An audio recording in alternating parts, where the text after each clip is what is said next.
खरीप हंगाम अगदी दारातच असताना भातकुलीमध्ये शेतकऱ्यांच्या प्रश्नांवर गंभीर चर्चा. आमदार राजेश वानखडे यांच्या अध्यक्षतेखाली आयोजित आढावा बैठकीत शेतकऱ्यांनी थेट प्रशासनाला घेरलं आहे. खतांच्या टंचाईपासून ते पीक विमा कंपन्यांच्या ढिसाळ कारभारांपर्यंत अनेक मुद्द्यांवर तीव्र आक्रोश. भातकुली तालुक्यात खरीप हंगाम 2025च्या पार्श्वभूमीवर आयोजित करण्यात आलेल्या आढावा बैठकीत शेतकऱ्यांच्या विविध समस्या ऐकायला मिळाल्या. या बैठकीचे अध्यक्षस्थान तिवसा विधानसभा मतदारसंघाचे आमदार राजेश वानखडे यांनी भूषवलेत. या बैठकीदरम्यान आमदार वानखडे यांनी शेतकऱ्यांना खरीप हंगामात भेडसावणाऱ्या समस्या सोडवण्याचं आश्वासन देत कृषी विभाग व संबंधित अधिकाऱ्यांना योग्य नियोजन करण्याचे निर्देश दिलेत. जो विषय येतो प्रत्येक वेळी तो विमा कंपनीचा आहे आणि ते विमा कंपनीचे ऑफिस काही कधी उघडे नसतात. कोण आहे तो विमा कंपनीवाला? कोणता तालुका? हा, अमरावती. नागपुरीचं कोण आहे? कुठं आहे ऑफिस आपलं? यावेळी अल्पभूधारक शेतकरी जीवन सरदार यांनी थेट खत वितरण व्यवस्थेवर सवाल उपस्थित केलाय. व्यथा सांगण्यासाठी या ठिकाणी आलो की आमदार साहेब, जेव्हा मी 2 एकराचा गहू टाकला, अरे गव्हाले ज्या वेळेवर खत पाहिजे आपल्या अमरावती शहराच्या दुकानात खत भेटत नाही त्या टायमात काय आवडेल तुमचा गहू? तुम्ही या सर्व दुकानदारांना पहिले सांगायला पाहिजे का ज्या वेळेवर जे औषध पाहिजे त्या वेळेवर औषध नाही भेटत तेव्हा खत नाही भेटत. याचं डुप्लिकेट मध्ये कसं काय भेटतं बरोबर? आता समजा 265 रुपये किमतीचा युरिया आणि आपण म्हणावा आता आपल्याला युरिया पाहिजे. अरे नाही म्हणते बा, ट्रकच नाही आला, व्यवसाय कसा नाही आला, 400 दिले तर कसा देतो पटकन.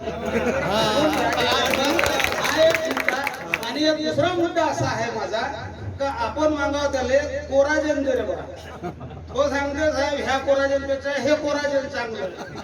आता तुम्ही सांगा साहेब त्याचा रिझल्ट नाहीये. तुम्ही कृषीचे अधिकारी आहे, तुमची या दुकानदारावर वाच पाहिजे. एनी टाइम तुम्ही तिथं जात जा, त्याच्या तपासण्या करत जा. शेतकरी तसाही हवालदिल झाला, तसाही मरून राहिला, याच्यामुळे मरणार आहे. म्हणून ते एवढाच बोलतो, थांबतो. जास्त पैसे दिले तरच युरिया खत वेळेवर मिळते, अन्यथा शेतकऱ्यांना वेळेवर खत मिळत नाही, असा गंभीर आरोप त्यांनी केलाय. या बैठकीत पीक विमा कंपन्यांवरील शेतकऱ्यांचा रोष सुद्धा उफाळून आलाय. गेल्या वर्षीची नुकसान भरपाई मिळालेली नाही, दावा प्रक्रियेतील अडचणी आणि वेळेवर मदतीचा अभाव या बाबतीत अनेकांनी तीव्र शब्दात नाराजी व्यक्त केली आहे.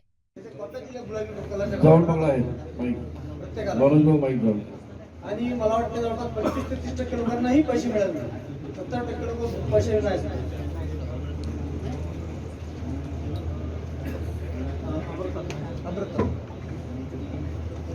अमरावती तालुक्यामध्ये एकूण 11,500 तक्रारी प्राप्त झाल्या होत्या. त्यातल्या जवळपास 8,000 तक्रारी व्हाईट स्पीड मध्ये गेलेल्या आहेत. म्हणजे ते हे आहे केंद्र सरकारचं नॉर्म्स आहे की 5 दिवस जर सततचा पाऊस चालू राहिला किंवा त्यांनी ते इव्हेंट पकडलेला आहे, त्यांनी तो इव्हेंट पकडलेला आहे की 5 दिवसामध्ये जर तो आपल्या सरासरीपेक्षा जर 5 दिवस जास्त पाऊस आला तर ते एक इव्हेंट पकडला आहे. त्याचा जर आपण त्याला 25% अग्रिम दिल्या जाते.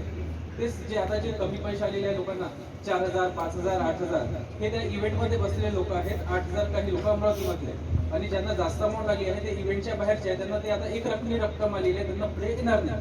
पण जे कमी आले आहे 7,000, 8,000 किंवा कुणाला फारच कमी आहे तर ते 25% रक्कम आहे, ते पुढे आणखी येणार आहे. नाही साहेब, एका गावात फक्त आणि यावेळी शेतला जवळपास 60 कास्तकार असे ज्यांना पैसे आलेले नाही.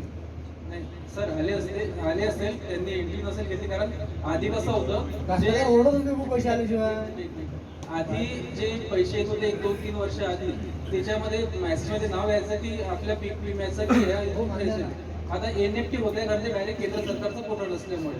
पण ठीक आहे, जे असेल तुमचे जे सर्वे झाले, नावं आले नाही, सॉरी पैसे आले नाही, असे काही असेल तर माझा नंबर घेऊन द्या, आपण पाहू, मेल करून एकदा तुम्ही त्यांना आधी द्या, चेक करून घ्या काय प्रॉब्लेम आहे, का पैसे आले नाही आले. नसं झाले तर या बैठकीला तहसीलदार अजित कुमार येडे, पंचायत समिती गटविकास अधिकारी तुषार घाणगे, तालुका कृषी अधिकारी भोसले यांच्यासह तालुक्यातील अनेक अधिकाऱ्यांची उपस्थिती होती. शेतकरी मोठ्या संख्येने सहभागी झाले होते. मॅडम, तालुकास्तरीय खरीप हंगामापूर्वी या ठिकाणी नियोजन बैठक घेण्यात आली होती, काय सांगू शकता? मी तालुका शेतकरी उत्कर्ष पाथरी तालुका आज माननीय आमदार राजेश वानखडे यांच्या अध्यक्षतेखाली खरीप हंगामपूर्व नियोजन आढावा बैठक घेण्यात आली. तर त्याच्यामध्ये आपण 2024 मध्ये जे साध्य आहे ते सांगितलं आणि आपलं 2025चं जे नियोजन आहे ते सांगितलं. तसेच यामध्ये शेतकरी विक्रेते यांना आमदार साहेबांच्या अध्यक्षतेखाली मार्गदर्शन करण्यात आलं, त्यांच्या प्रश्नांचं निरासन करण्यात. त्याच्यासाठी आपण प्रत्येक असिस्टंटला प्रात्यक्षिक दिलेली आहेत सोयाबीनची ओपन क्षमता तपासण्यासाठी. तर ते आपलं आता गावामध्ये चालू आहे. सध्या ऑनलाईन पोर्टल जे आहे आपले सरकार त्याच्यावर आपली पेंडन्सी 0 आहे तक्रारीची, आणि ऑफिसला पण जे ऑफलाईन तक्रारी येतात त्या पण आपण त्वरित निकाली काढतो. त्यामुळे सध्या पेंडन्सी अशी नाही. मॅडम, सर्वच योजना ही शेतकऱ्यांसाठी आहे. त्याच्यानंतर PM किसान योजना आहे जी शेतकऱ्यांना अर्थसहाय्य. खरीप हंगामाच्या पूर्वसंध्येला शेतकऱ्यांची ही व्यथा केवळ आढावा बैठक पुरती मर्यादित न राहता ती कृतीत उतरली पाहिजे, अन्यथा शेतकऱ्यांचा संयम सुटेल.